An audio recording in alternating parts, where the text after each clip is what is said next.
ایک ایسا وقت آئے گا انشاءاللہ کہ اگر ہم خود پہلے نمبر پر اپنی ذات سے صحیح مسلمان بن گئے تو انشاءاللہ ہم اپنے سماج کی بھی بڑی محبت کے ساتھ خدمت کر پائیں گے. ہمارے دل میں کسی سے نفرت نہیں ہونی چاہیے, ہمارے دل میں کسی سے دشمنی نہیں ہونی چاہیے, قطعاً نہیں. انبیاء علیہ السلام انتقام لینے والے لوگ نہیں تھے, بدلہ لینے والے لوگ نہیں تھے. انبیاء علیہ السلام معاف کرنے والے لوگ تھے. ہمیں سب سے پہلے اپنے آپ کو پورے دین پر لانا ہے. اسی کو کہتے ہیں توبہ. توبہ کہتے ہیں زندگی کو بدلنے کو, توبہ کہتے ہیں زندگی کا رخ بدلنے کو. اور اس کے لیے آپ کو ایک فیصلہ کرنا ہی پڑے گا. اللہ توفیق دے. آج آپ توبہ کریں اور پھر فوراً بلا تاخیر یہاں کے علماء سے پوچھیں کہ مجھے اپنی زندگی کو بدلنا ہے, میں کیا کروں, میں کہاں جاؤں. یہ جو کہا جاتا ہے کہ بھئی کچھ اچھے ماحول میں رہو, کسی اللہ والے کے پاس جاؤ, کچھ اللہ والوں کی نظر تم پر پڑے, اللہ کو صبح شام یاد کرنا سیکھو, اپنے دل کو بدلنا سیکھو, اپنے جذبات پر قابو پانا سیکھو, اپنی تمناؤں کو بدلنا سیکھو. یہ بلا وجہ نہیں کہا جاتا. اگر آپ کو اتنی بڑی تبدیلی باہر کے سماج میں لانی ہے تو پہلے اتنی بڑی تبدیلی اپنے اندر لانی پڑے گی. اور اپنے اندر لانے کے لیے ماحول سب سے بڑا مددگار ہے. سب سے زیادہ مددگار یہ ہے کہ آپ اچھے ماحول میں جاؤ. کسی سمجھدار آدمی سے پوچھو کہ میں اپنے آپ کو بدلنا چاہتا ہوں. یاد رکھنا, کبھی کبھی زندگی میں شیطان یہ وسوسہ ڈالتا ہے, تو بہت گنہگار ہے, تیری مغفرت نہیں ہو سکتی, تو بہت گنہگار ہے, کہاں آپ چلا ہے اپنے کو بدلنے کے لیے. خبردار, اس وسوسے سے اپنی حفاظت کریں. اللہ بہت مہربان ہے, اللہ تعالیٰ بہت کریم ہے. سچ کہتا ہوں, اللہ انتظار میں ہے کب میرے بندے سچے دل سے توبہ کریں, کب میری بندیاں اپنے کو بدل ڈالنے کا فیصلہ کریں اور میں ان کے لیے اس راستے کی آسانی ان کی قسمت میں لکھ دوں. ایک واقعہ سناتا ہوں, بس پھر اس پر اپنی بات مکمل کروں گا. بڑا ہمت بڑھانے والا واقعہ ہے. کئی سو سال پرانی بات ہے. ایک شخص بڑا مالدار تھا, تھوڑے دن کی بیماری کے بعد اس کا انتقال ہو گیا. اس کا اکلوتا بیٹا تھا, نوجوان. اب جب کسی نوجوان کو مفت میں لاکھوں کا مال مل جاتا ہے تو اکثر وہ نوجوان اس مال کو صحیح نہیں خرچ کر پاتے. چنانچہ یہی حال اس نوجوان کا ہوا. شراب, شباب, کباب, ہر قسم کی بدکاریوں میں, گناہوں میں, برائیوں میں وہ پھنس گیا. ماں, اس کی بیوہ ماں بہت نیک تھی, بار بار اپنے بیٹے کو سمجھاتی تھی, خوشامد کرتی تھی کہ بیٹا یہ سب مت کرو, یہ تباہی کا راستہ ہے, یہ ہلاکت کا راستہ ہے. لیکن جوانی کا نشہ, مفت کی دولت کا نشہ اس نوجوان کی سمجھ میں کچھ نہیں آتا تھا.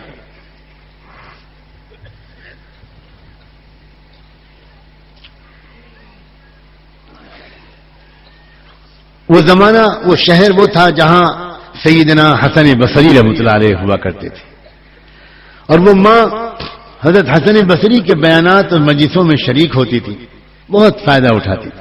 وہ بار بار سمجھاتی تھی اپنے بیٹے کو, بیٹا چل میرے ساتھ چل, حضرت کی مجلس میں ایک بار تو شریک ہو جا, شاید تیرا دل وہاں بدل جائے. لیکن بیٹا کچھ نہیں سنتا تھا. یہاں تک کہ اس کو بیٹے کو ایک مہلک بیماری نے گھیر لیا اور کچھ دن کے بعد علاج کرنے والوں نے بھی کہہ دیا کہ یہ بچہ بچے گا نہیں. مہلک بیماری ہے جس کا کوئی علاج نہیں. عام طور پر جب بے حیائی کے کام کوئی کرتا ہے تو ایسے گناہ, ایسی بیماریوں میں وہ پھنس جاتا ہے.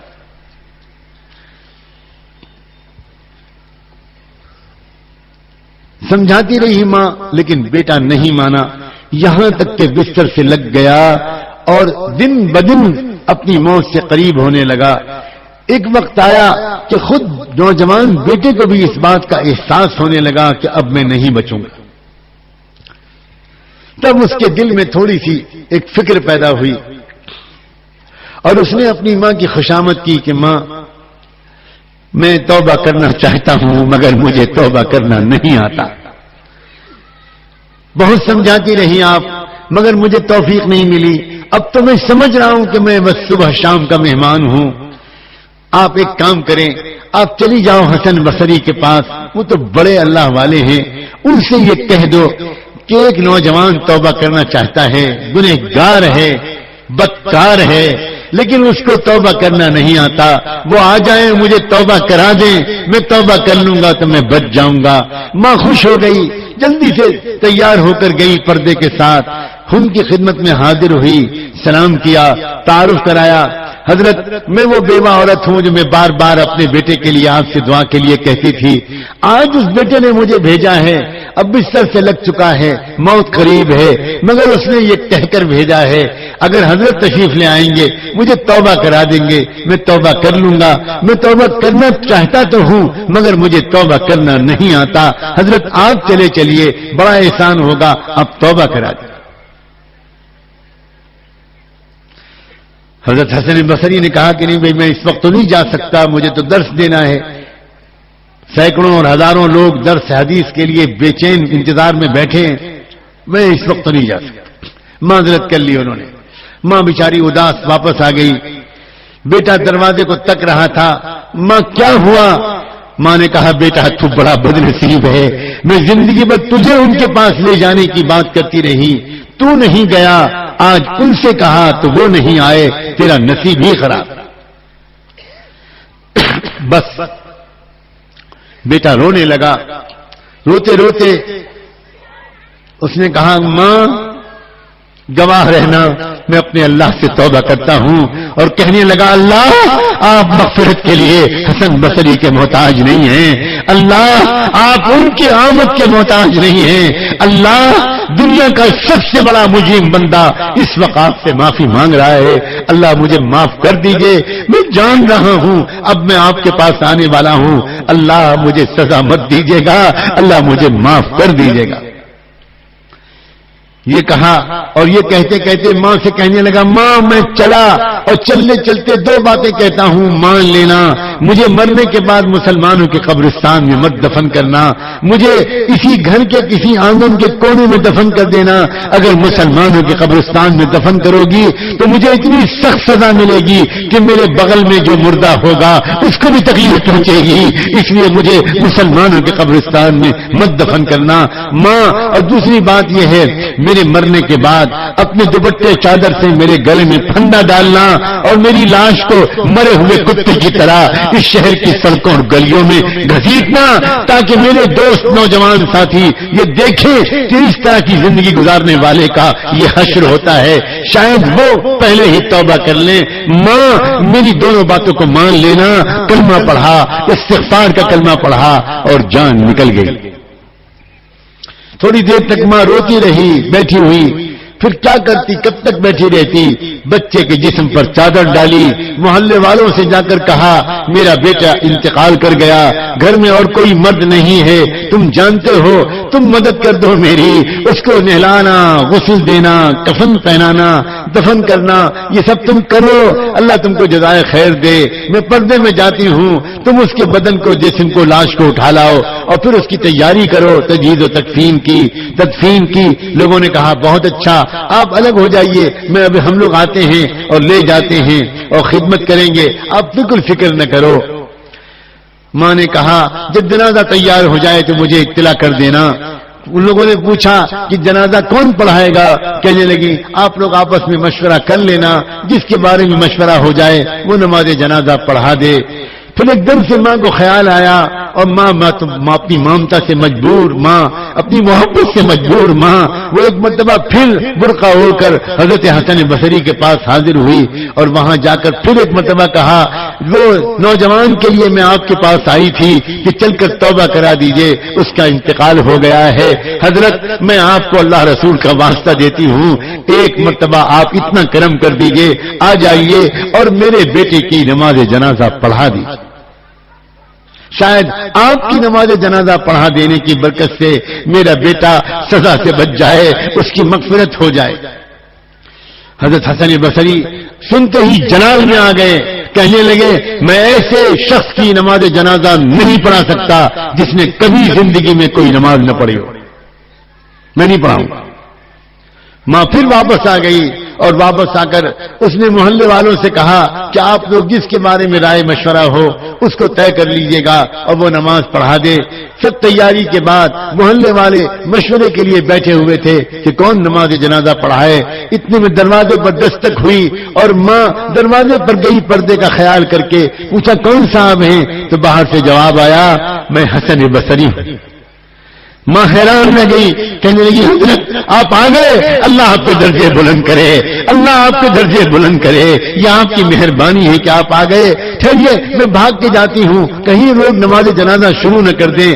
کہنے لگے حضرت حسن بصری بہن پہلے سن تو لو کہ میں کیوں آیا ہوں، میں نے تو تم کو ڈانٹ کے بھگا دیا تھا، واپس کر دیا تھا، اس کے بعد میرے قیلولے کا وقت تھا، میں ذرا دیر کے لیے لیٹا، میری آنکھ لگی، مجھے ایسا سنائی پڑا جیسے اللہ مجھے ڈانٹ رہا ہے اور اللہ کہہ رہا ہے حسن تم میرے کیسے ولی ہو کہ تم میرے ایک دوست کی نماز جنازہ پڑھنے سے انکار کرتے ہو، جلدی جاؤ اور جا کر نماز جنازہ پڑھاؤ ورنہ تمہارے پاس جو کچھ ہے میں سب چھین لوں گا۔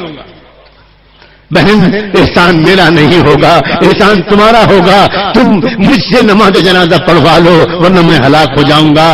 اے دہال کے اور اس علاقے کے آنے والے ہزاروں سینکڑوں نوجوانوں، اللہ بھائیوں اور بہنوں، ایک زندگی بھر کا گنہگار چلتے وقت اگر توبہ کرتا ہے تو اللہ اس کو اپنا دوست بنا لیتے ہیں۔ اگر آج کی رات اتنے بڑے مجمع میں جس میں نہ جانے کتنے صالحین اور صلحاء ہوں گے، اگر آج کی رات ہم سب کے دل سے توبہ کریں گے کیا اللہ ہمیں معاف نہیں کر دے گا؟ کیا ایک نئی زندگی ہماری شروع نہیں ہو سکتی؟ آج بڑی امیدوں کے ساتھ ہم اور آپ ہاتھ اٹھائیں اور اللہ تعالیٰ سے گر گرا کر مانگیں۔ یاد رکھنا جس طرح ایک بچہ جب اپنی ماں سے کسی چیز کے مانگنے کی ضد کرتا ہے تو وہ نہیں دیکھتا کہ پھوپھی کیا کہیں گی، خالہ کیا کہیں گی، باجی کیا کہیں گی، وہ روتا ہے، مچلتا ہے، ضد کرتا ہے، یہاں تک کہ اپنی بات منوا لیتا ہے۔ اللہ کرے کہ ہم اللہ سے جب مانگیں تو ہمیں اس بات کا بالکل خیال نہ رہے کہ پاس والے لوگ کیا کہیں گے۔ اللہ ہمیں تڑپ تڑپ کر مانگنے کی توفیق عطا فرمائے، اخلاص کے ساتھ مانگنے کی توفیق عطا فرمائے اور ہم کو ایک بار پھر ایسی امت بنا دے جو امت دنیا کے اندر ایک بار پھر وہ تبدیلی لے آئے۔ آج اللہ سے مانگنا ہے، معافی مانگنا ہے، ہدایت مانگنا ہے، آگے کے لیے توفیق مانگنا ہے، دین اور دنیا کی بھلائیاں مانگنا ہے۔ اللہ سچے دل سے توبہ کرنے کی اور گر گلا کر تڑپ تڑپ کر معافی مانگنے کی اللہ مجھے اور آپ کو توفیق عطا فرمائے۔